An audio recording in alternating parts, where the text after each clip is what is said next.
Defence మ్యానుఫ్యాక్చరింగ్లో ముఖ్యంగా defence సంబంధించిన రక్షణ రంగానికి సంబంధించిన ఎక్విప్మెంట్స్ యొక్క మెయింటెనెన్స్, రిపేర్, ఓవర్హాల్ ఈ టెక్నాలజీస్ సంబంధించి మన హైదరాబాద్ ఒక హబ్ కానుందా?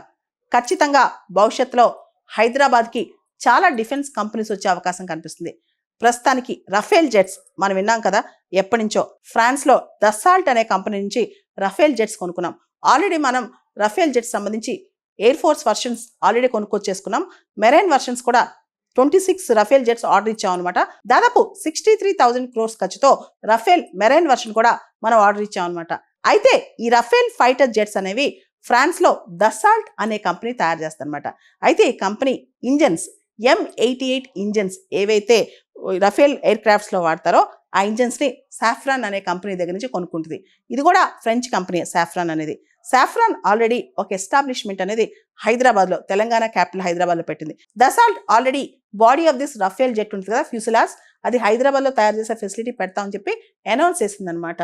ఇప్పుడు సాఫ్రాన్ ఏదైతే M88 ఇంజన్ తయారు చేసే కంపెనీ ఉందో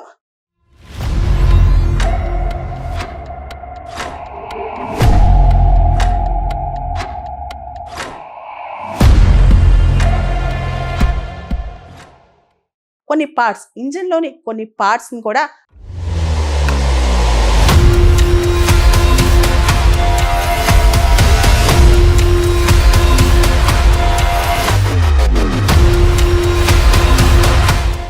హైదరాబాద్లో తయారు చేస్తంట. ఆల్రెడీ చేస్తుంది. దాంతో పాటు మొత్తం రఫేల్ ఇంజిన్స్ ఉంటాయి కదా, వాటికి సంబంధించి మెయింటెనెన్స్, రిపేర్, ఓవర్హాల్ ఫెసిలిటీ కూడా హైదరాబాద్లో ఎస్టాబ్లిష్ చేయబోతుంది సాఫ్రాన్ కంపెనీ. ఇది హైదరాబాద్కే కాదు, భారతదేశంలో రక్షణ రంగానికి కూడా గుడ్ న్యూస్ అనమాట. ఎందుకంటే చాలా దేశాలు ఫ్రాన్స్లోంచి రఫేల్ ఎయిర్ క్రాఫ్ట్స్ కొనుక్కోవాలని ఆరాటపడుతుంటాయి. ఇప్పుడు ఆ ఎయిర్ క్రాఫ్ట్స్కి ఏ మెయింటెనెన్స్ వచ్చినా, రిపేర్ వచ్చినా, ఓవర్హాలింగ్ వచ్చినా అవన్నీ ఇండియాకి రావాలి. అంతేకాదు ఇండియా కొనుక్కున్న రఫేల్ జెట్స్ కూడా ఇండియాలోనే మెయింటెనెన్స్, రిపేర్స్ అన్నీ అయిపోతాయి అనమాట. ఓవర్హాలింగ్ అంటే వాటిని మళ్ళీ రెడీనెస్ టు ఆపరేట్ ఇవన్నీ కూడా ఇండియాలో అవుతాయి అనమాట.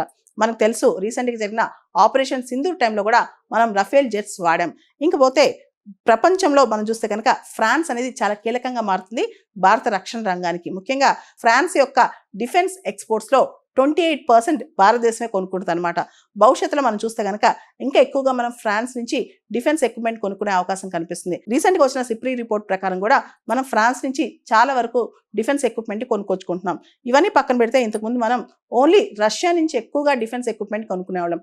ఇప్పుడు మనం కూడా డైవర్సిఫై చేసాం.